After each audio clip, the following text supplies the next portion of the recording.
For millennia, the Western Abenaki people have called this land home. They have loved and cared for this land. We now have the privilege of gathering here as a religious community. Let us do so, honoring this legacy of love and stewardship. Good morning, everyone. Good morning. I'm Margot Prendergast, your worship associate for this morning. My pronouns are she, her. On behalf of the entire worship team, I am delighted to welcome all of you, those of you in the sanctuary and those of you watching on the live stream. Thank you for joining us in this time of worship. We deeply appreciate your presence and fellowship as part of our beloved Unitarian Church of Montpelier. For over 155 years, this church has been a sanctuary for those seeking both spiritual sustenance and peace and justice in the world.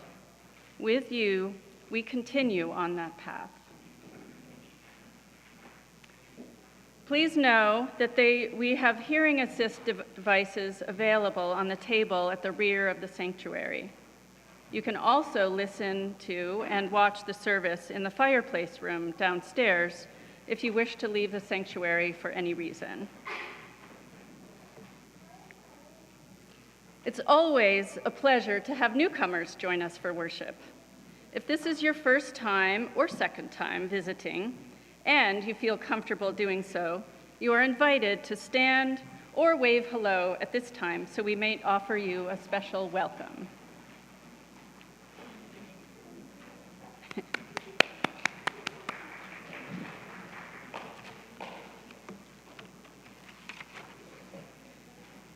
Thank you, we're so glad you're here. Any of you who are newcomers to our congregation are invited to fill out our welcome form available at the hospitality table in the vestry downstairs during coffee hour, so that we may connect with you more fully. We would love to have you join us for coffee hour immediately following the service to offer you a more personal welcome. Each Sunday, a member of our lay pastoral care team is available in the sanctuary after the service to provide a listening ear if you are seeking support. This morning, our lay pastoral caregiver is Ruth Whitty. There's Ruth. Now, we can all join in the welcoming by taking a few moments to turn to your neighbor in the pews and share a few words of greeting.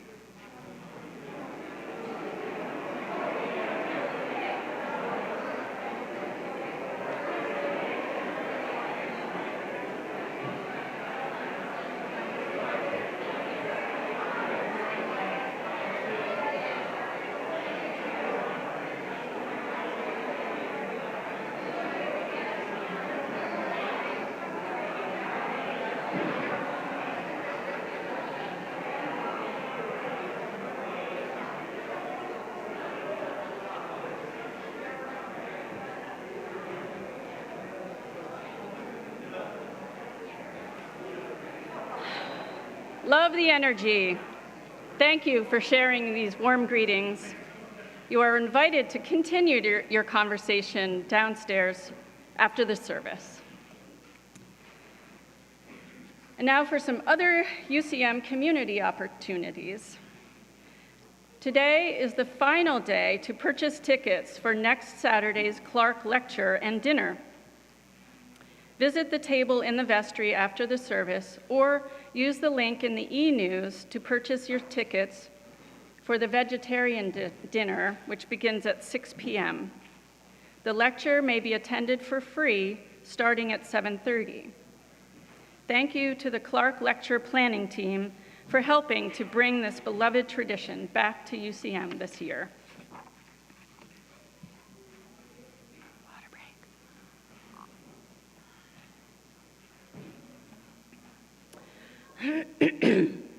Volunteers are needed to serve human need in our community by supporting an evening warming shelter at UCM on Thursdays and Fridays for the next 5 weeks.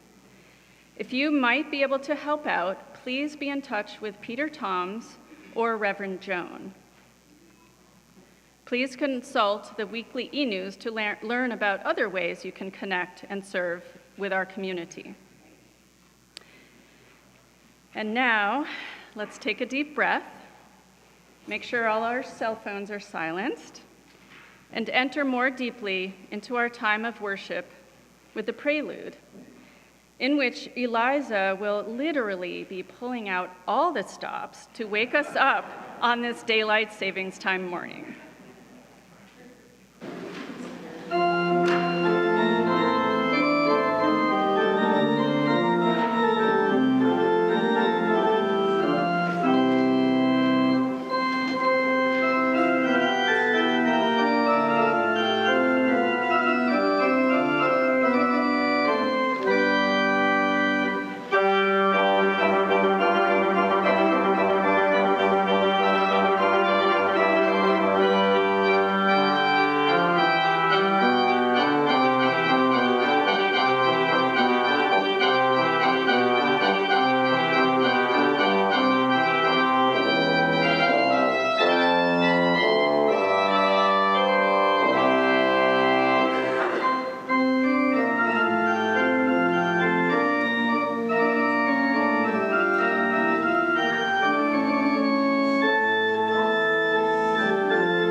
So much, Eliza.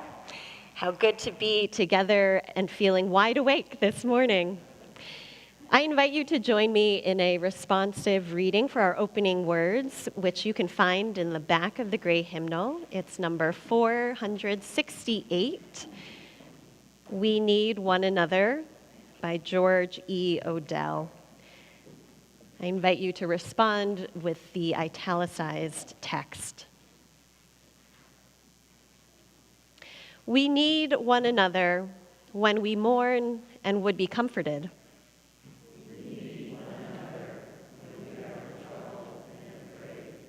We need one another when we are in despair, in temptation, and need to be recalled to our best selves again. We need one another when we would accomplish some great purpose and cannot do it alone. We need one another in the hour of success, when we look for someone to share our triumphs. We need one another in the hour of defeat, when with encouragement we might endure and stand again. We need one another when we come to die, and would have gentle hands prepare us for the journey. All our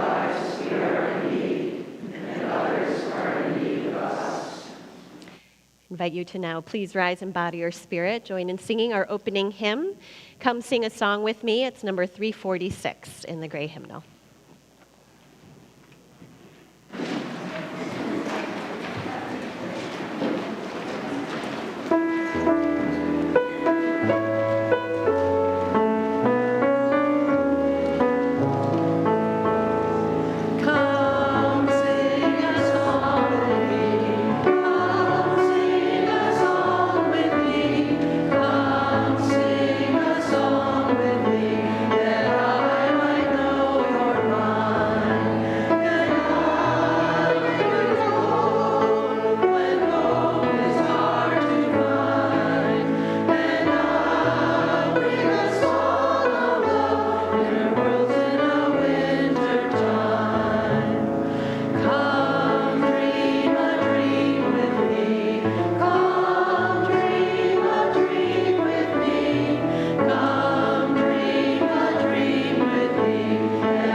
Now I invite Anna and Fiona up for lighting the chalice.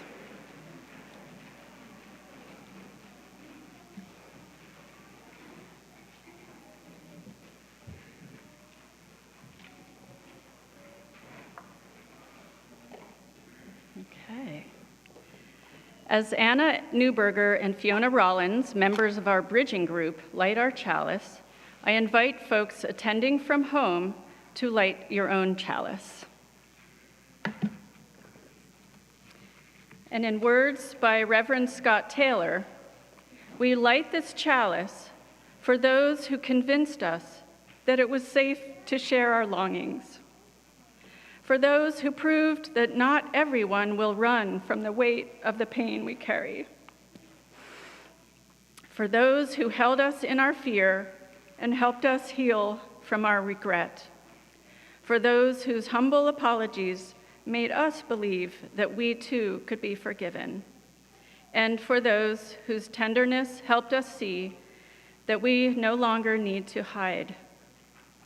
Our vulnerability frees us. It binds us.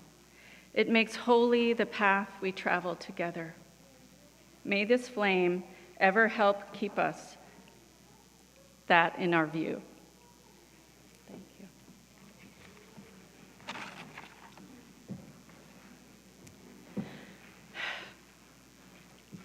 And now, let us join our voices in saying these words of affirmation adapted from L. Griswold Williams. Love is the doctrine of this church. The quest for truth is its sacrament, and service is its prayer. To dwell together in peace, to seek knowledge in freedom, to serve human need, to the end that all souls shall grow in harmony with the divine. Thus do we covenant.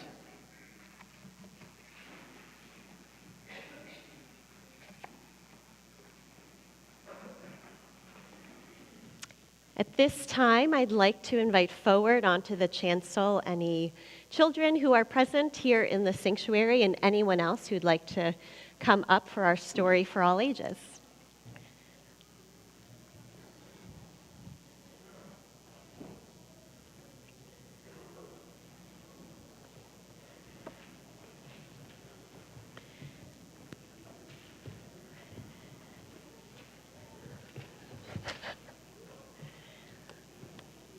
Good morning.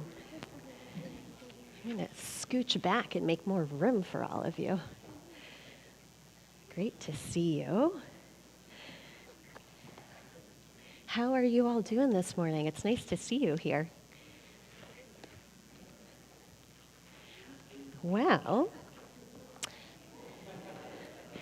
so the story I have to share with you today is called The Gift of Ku.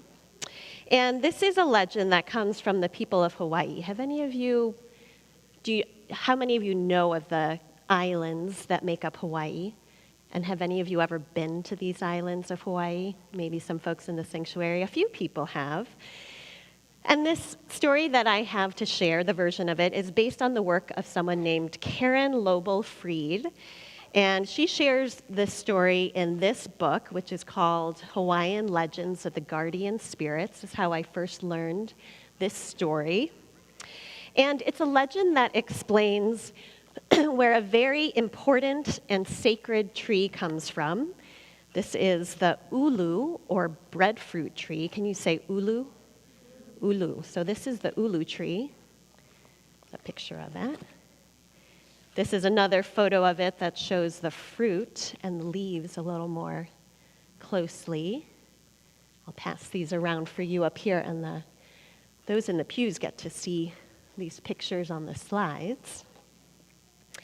So this tree can be found on all of the islands that make up Hawaii, and it has many uses. People eat the fruit of the tree.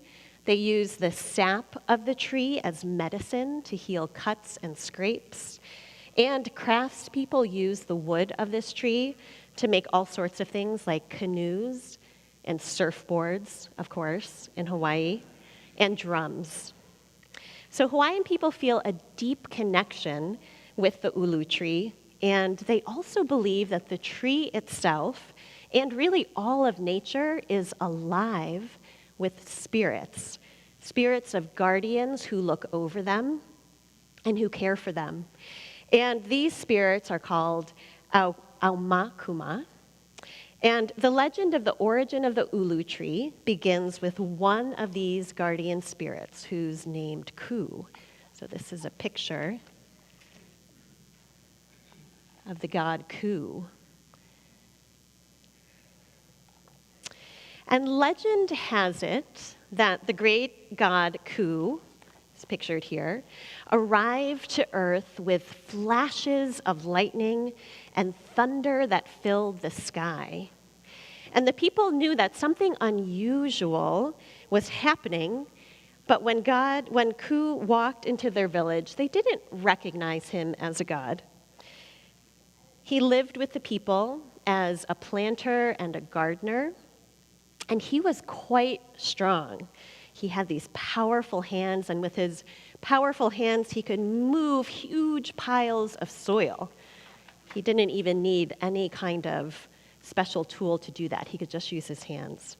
And with his digging stick, which was called an o'o, he was able to do the work of 20 people, weeding and planting and moving the earth. He was quite cheerful as he worked, which was really pleasing to everyone. And one day, Ku was walking through the forest when he came across a young woman who was collecting something called kukui nuts from the candle nut tree.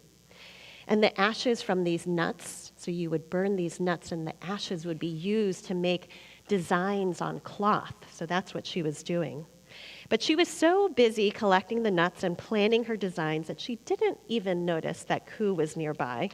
This is a woodcut print that the author of this book made that shows this young woman making her designs. And she was singing a song that her grandmother taught her as a child. Her sweet voice rose and it mingled with the leaves and the fragrant flowers. And Ku kind of stopped in his tracks. He was quite taken by this woman. She looked up and she recognized him and she said, "Aloha." Ku and this young woman fell in love. They returned to the village and they vowed to build a life together and to love one another no matter what might come between them. And over the years, their love for one another grew and grew.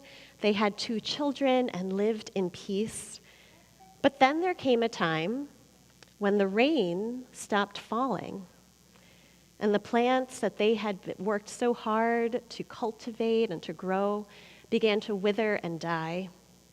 And the people in the village, they cried out with confusion and anxiety. They thought there must have been some neglect of the gods or some prayers that we didn't speak or some insult that was made.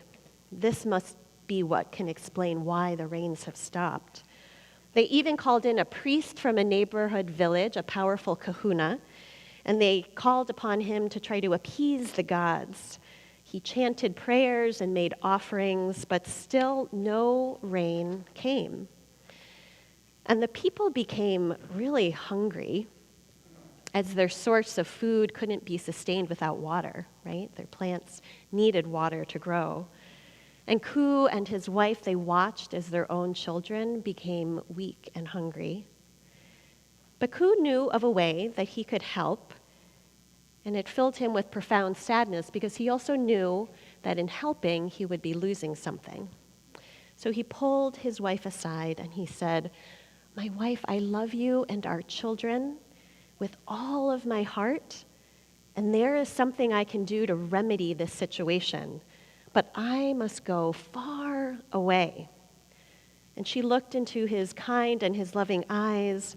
She had a heavy heart, but she turned to look at her children, who were tired and weak, and at all the people in the village whose shoulders were slumping because they were feeling so hopeless. And she saw all the barren fields around them where the plants had died. And she said to him, "Ku, I vow to love you no matter what happens. I will always love you, and I know that now I must let you go." So she followed him along with their children through the forest and to an open field. And in this field, Ku stopped with his feet planted firmly on the ground, and gradually he began to sink down into the earth, as though the whole earth was swallowing him up. And his wife watched, and she wet the soil with her tears. And the family sat there, and they stayed watching all night long and waiting. And then in the early morning, the growing light came, and they noticed there was a slight shifting in the soil, and a tiny green shoot was suddenly appearing where Ku's head was. And the family watched with wonder as this plant grew swiftly up and up out of the ground, branching out as though trying to reach every star. And thousands of shiny green leaves started to unfurl from this plant.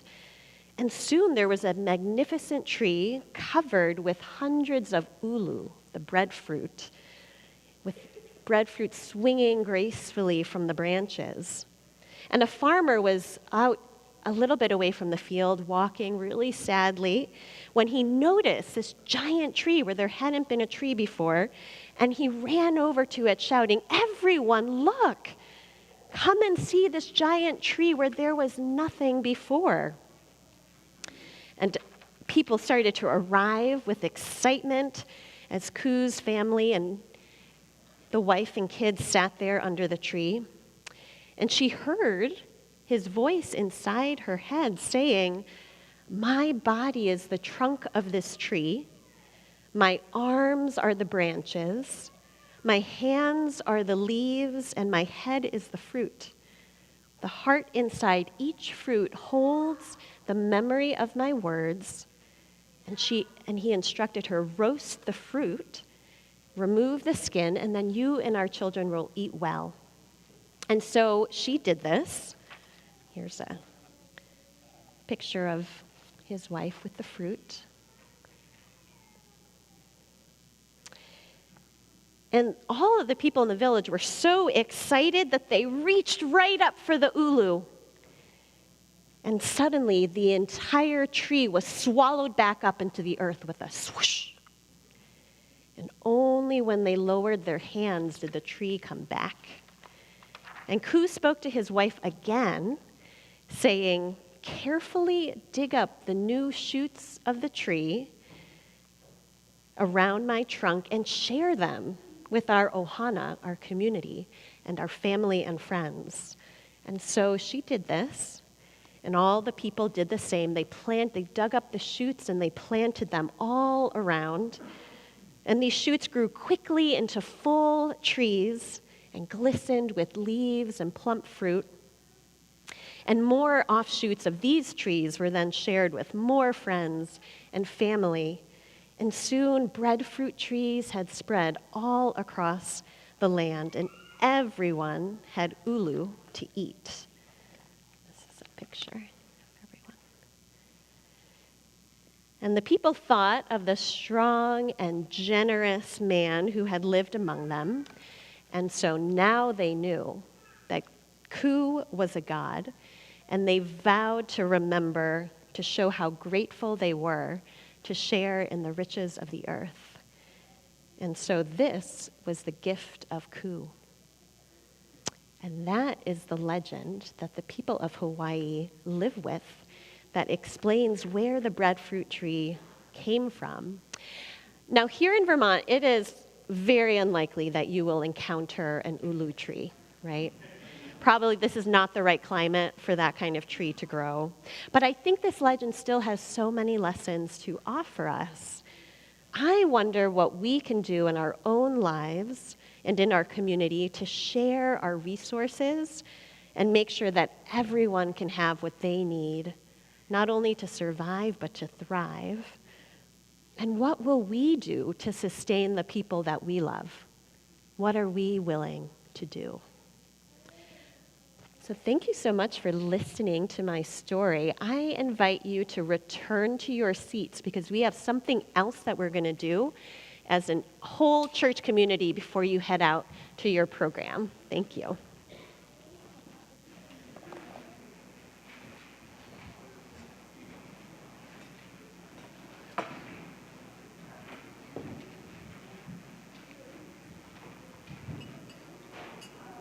Oh no.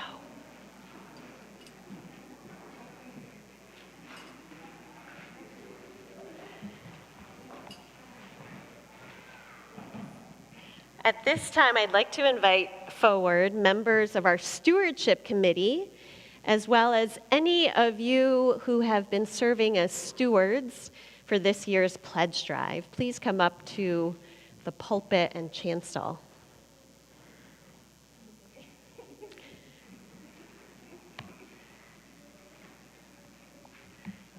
I'll have you come up and just stand right here where everyone can see you. So I know that I think they're being shy, but we also have a handful of folks who have volunteered to be stewards and helpers of the pledge drive. But right now we have Ansel Plug, John Poten, Peter Toms, Claudia Clark, and we also have Scott Hess, who's a member of the stewardship committee, but not present today. Am I missing anyone? Sue Stuckey as well. Yes. Today marks the official close to our pledge drive for the coming church year, which begins July 1st. Thank you to this entire committee, to all of our stewards for your hard work and leading this drive. And Ansel is going to, oh yes, please do applaud for them.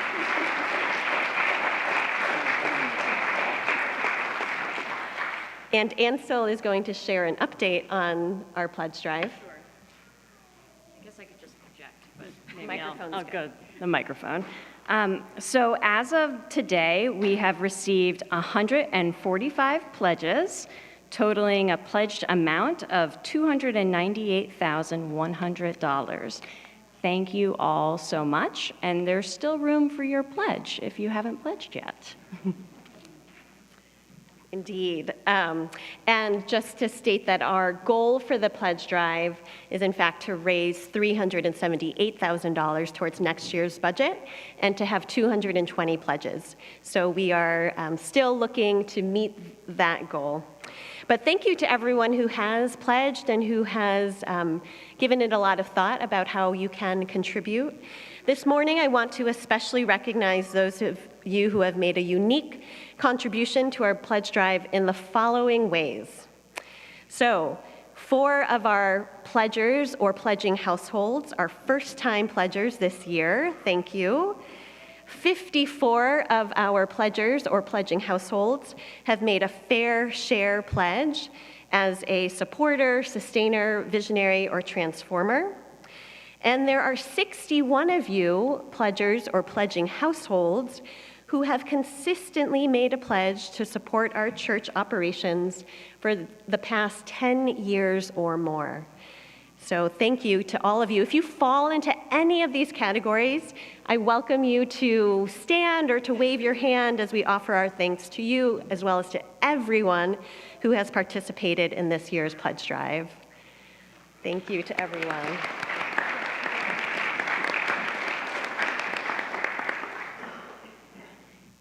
Do you want to tell people about hearing from the committee over the next few weeks, briefly, Ansel? Yes, indeed. Yes, so obviously we still have more to raise and to reach our goals. So those who haven't pledged will probably be receiving a phone call from one of us or one of our wonderful volunteer stewards, or an email from me, just asking you to pledge. The pledging process is really important for our budget, and that's what we're moving on to next. So it's important that we get our pledges in on time. So thank you very much. So at the start of our pledge drive, we brought together paper, water, and seeds to create colorful seed paper. Some of you helped to make this paper. And we are now going to return this seed paper to all of you, which we hope that you will plant in some way once the snow has all melted away. We hope that you will plant this seed paper in the spirit of generosity and sharing our gifts with the world. Like the villagers in the story that we heard earlier, we can all carry with us the spirit of abundant sharing and supporting life and growth in our community.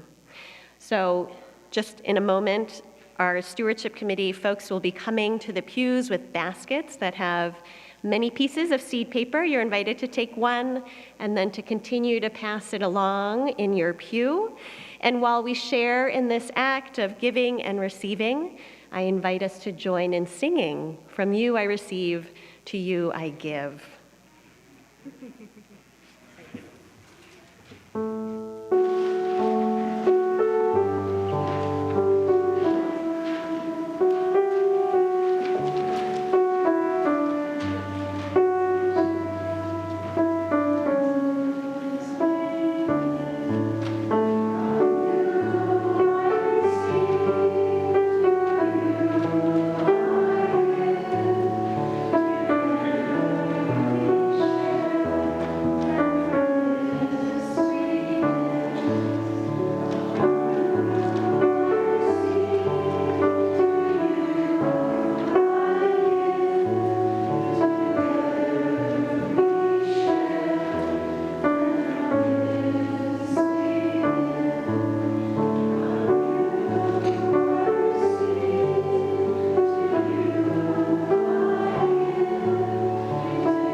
At this time, I would like to invite the children and youth to go to our spiritual exploration groups.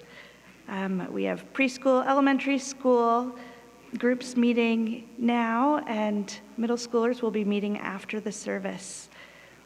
Please join in singing the parting song.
The act of giving is a spiritual practice as important as any other element in our shared time of worship.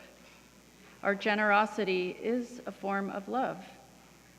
Our gifts freely given help us to practice Unitarian Universalism within and beyond our congregation.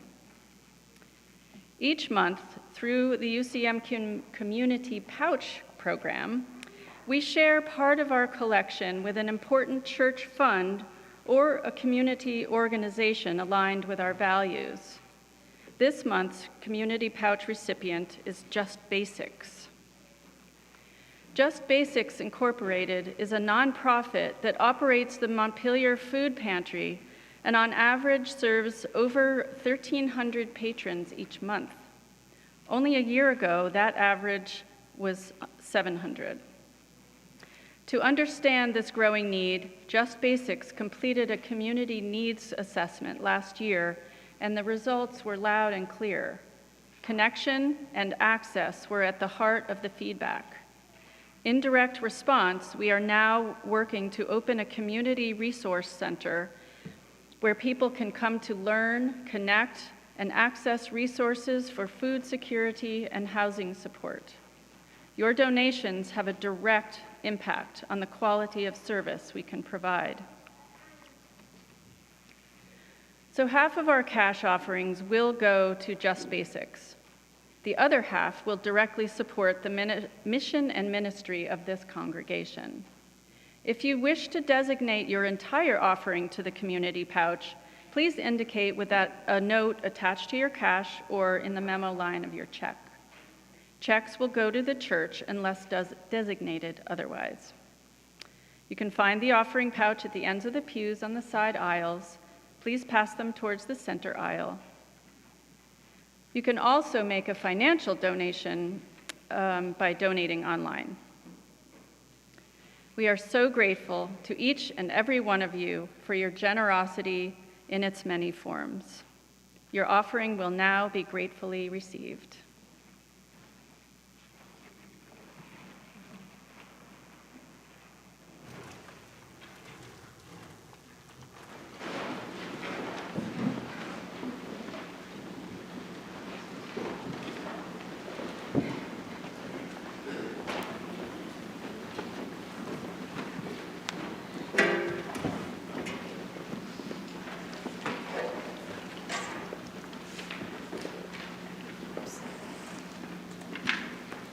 I just have a few words to say about our offering today. It can always feel a little bit hit or miss when choosing offering music for the service, since at the time that we usually need to start rehearsing, the topic of the service isn't always fully fleshed out. So sometimes it just works out perfectly, and sometimes not so much. And I kind of thought that today was going to be one of those not so much days, until I realized that it was actually perfect.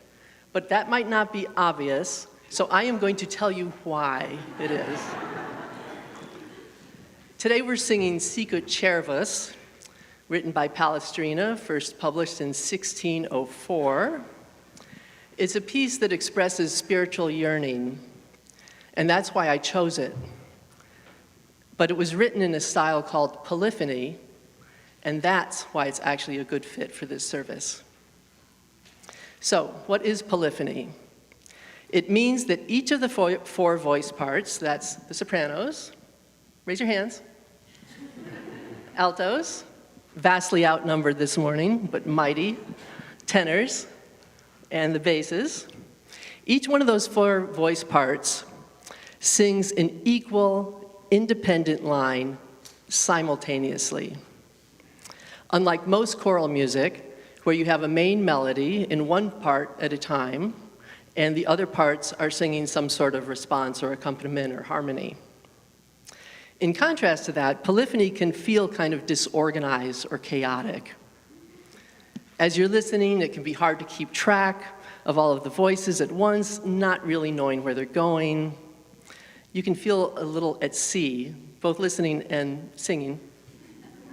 And this is, I think, is why for decades the medieval church actually banned the use of polyphony in church music, calling it, and I quote, lascivious, frivolous, impious, and evil. But there can be magic in this music. It's truly one of my favorite types of music, this Renaissance polyphony. The voices weave together and interact in just this glorious give and take. They are open to each other, variously stepping forward, yielding, sometimes traveling alongside each other for a moment or two. And in that giving and receiving, something sacred truly arises. So here it is.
Thank you, choir, for that beautiful polyphonic musical gift.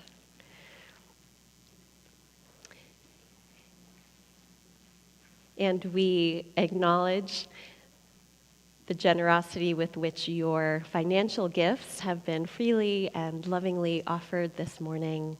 We receive them with deep gratitude for the difference that they allow us to make for one another within our church community and also beyond. Thank you. I invite you now into our time of meditation and prayer, allowing yourself to sink into this moment of peace, perhaps allowing the musical vibrations to continue to wash over you.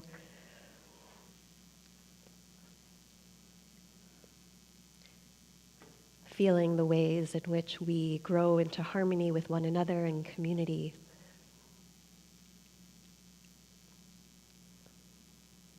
As people who gather with our own unique gifts, our own unique heartaches, our own unique joys.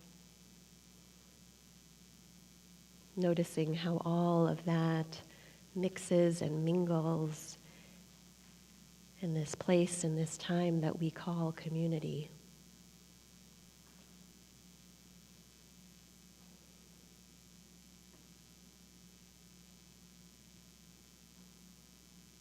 I invite you to offer yourself and those around you compassion for all that you might hold on your hearts this morning. Knowing what you know of pain and sorrow this morning. Knowing what you know of loss, of transition and change.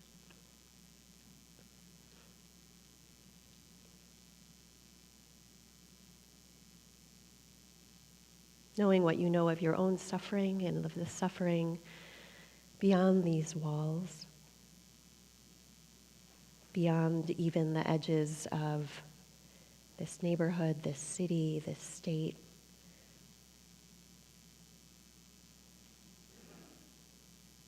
But knowing too that we are held by threads of love and care.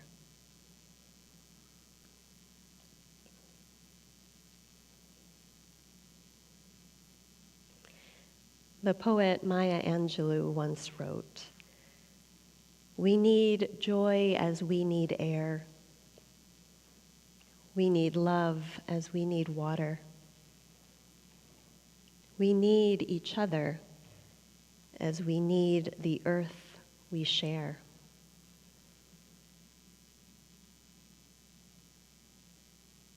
I invite you to meditate on these words. I will speak them aloud a few times. I invite you to notice if there is just one word that stays with you, or perhaps a sensation or feeling in the body. And then we will share in a time of quiet meditation. We need joy as we need air. We need love as we need water. We need each other as we need the earth we share.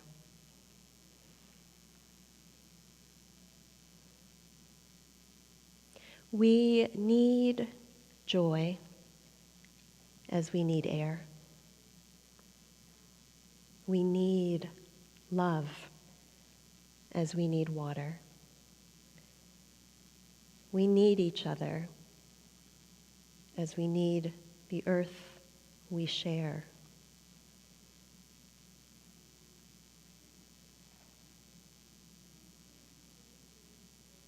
We need joy as we need air.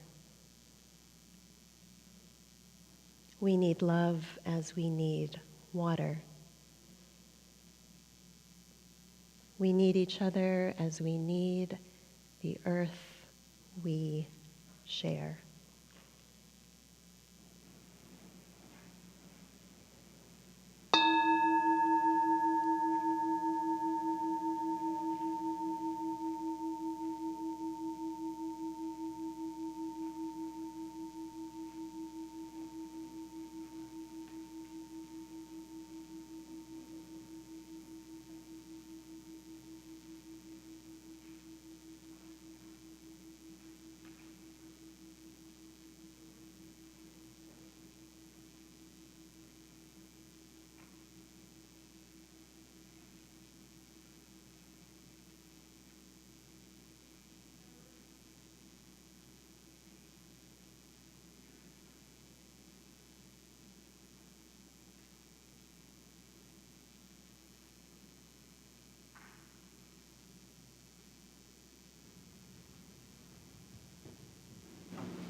It was in the gift shop of Waimea Canyon State Park on the island of Kauai this past August that I first picked up Karen Lobel-Fried's book, Hawaiian Legends of the Guardian Spirits, and read the legend of the god Ku. The story brought me to tears. I was just so incredibly moved by the gesture of loving generosity and sacrifice that Ku and his wife and children displayed, and that was then carried forward by the villagers in the legend.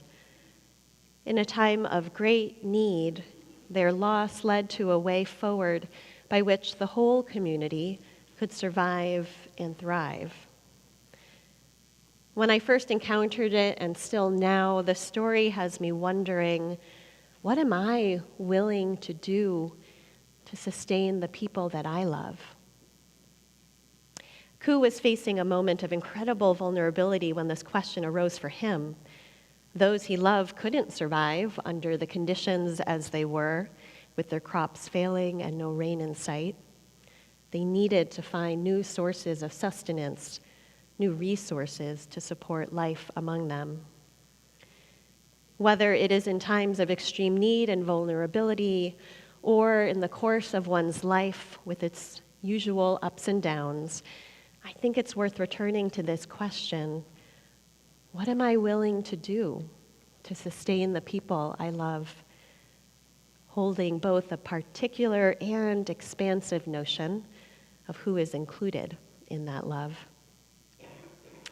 As we officially close our church's annual pledge drive today, it strikes me that this is really the question that we ask one another in this endeavor. What will you do?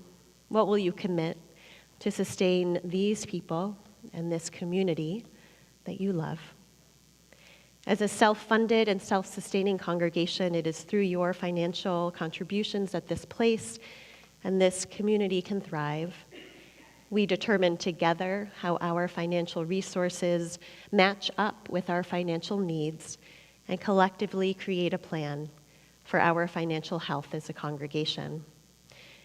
This process necessitates vulnerability, the theme of this month, as we ask one another to make a discerning commitment to the collective well-being of this congregation.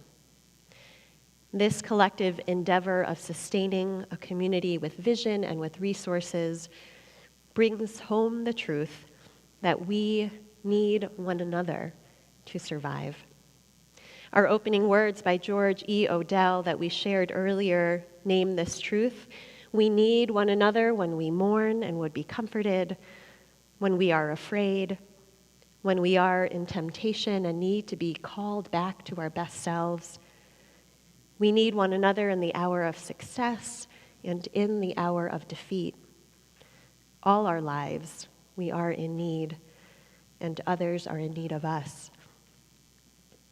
From a place of vulnerability, we recognize and live into the basic truth that we need one another. How often do we really allow the truth of that reality to sink in? This truth is beautiful and reassuring on the one hand, and it can also be a little terrifying. This need for one another isn't just about what someone else can do for us. It's also about recognizing who I am, what I bring into relationship and into community, and what my own needs are. It can be scary to know that we need one another as much as we do, and that others need us.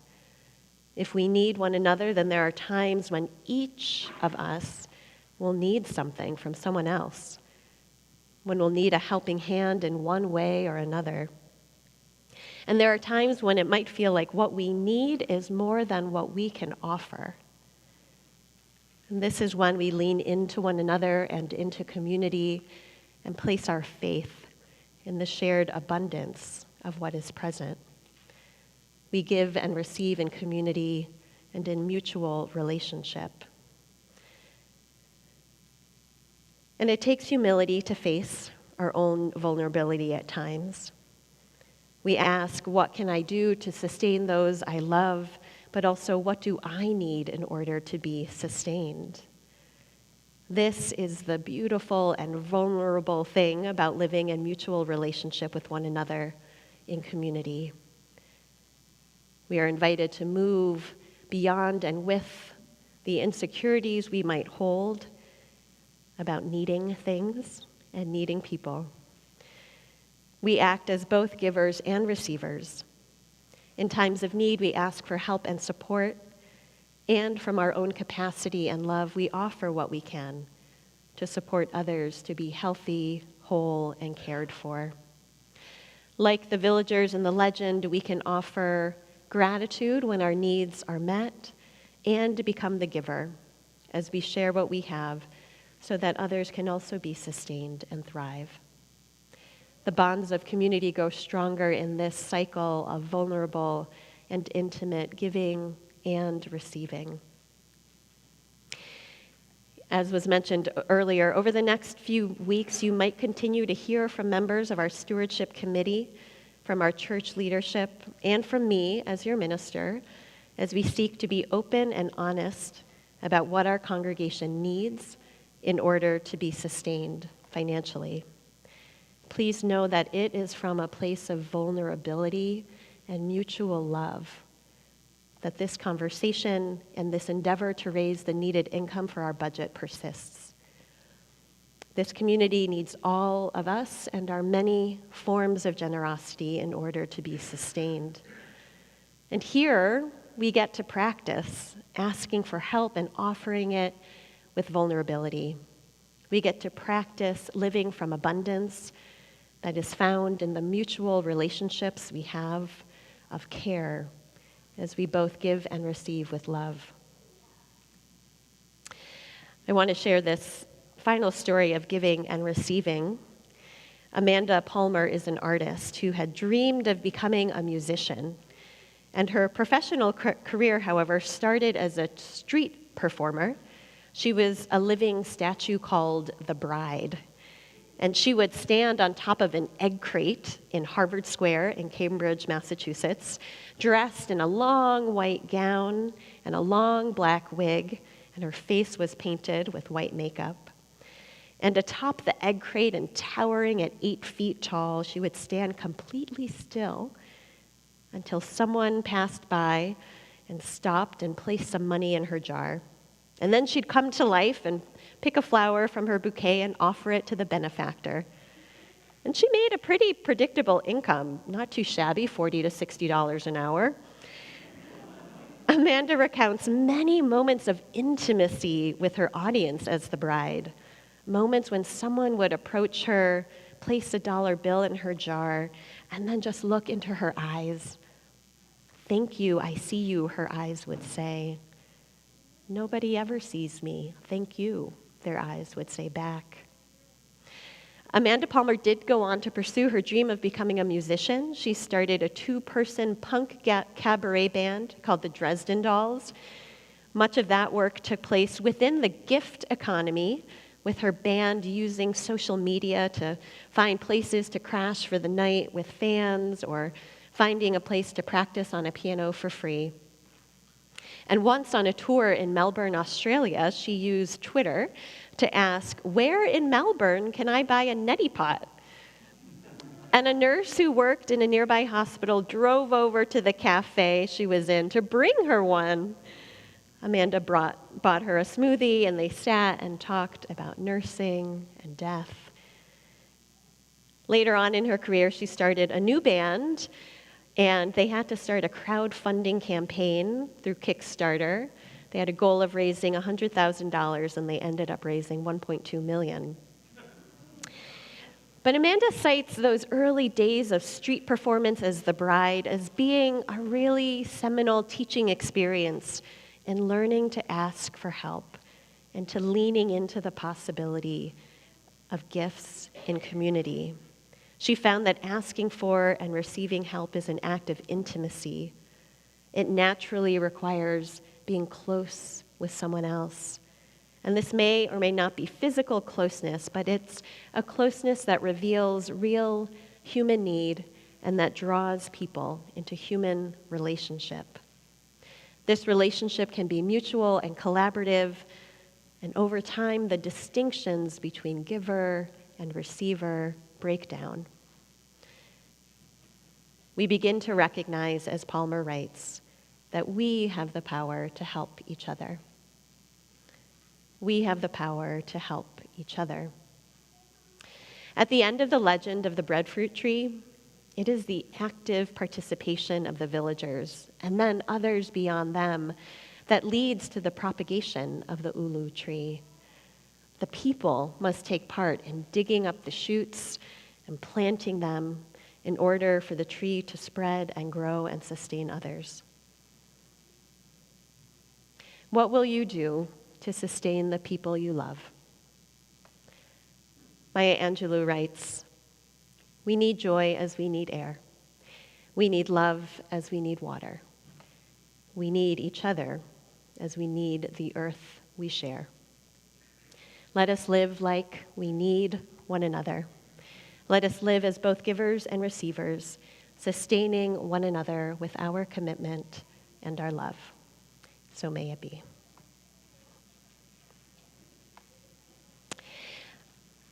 I invite you to rise in body or spirit for our closing hymn.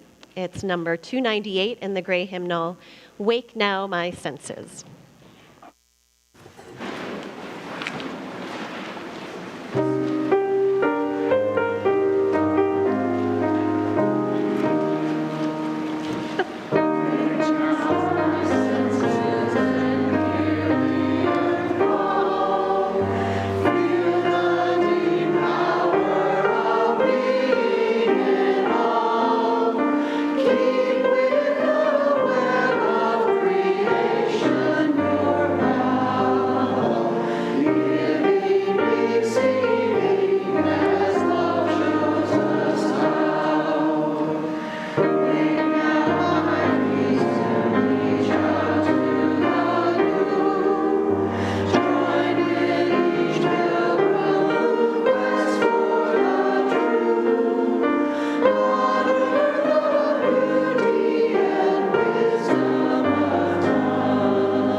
Close our service, we extinguish our chalice and carry within us the flame of truth, the warmth of community, and the spark of hope into the days and the week ahead.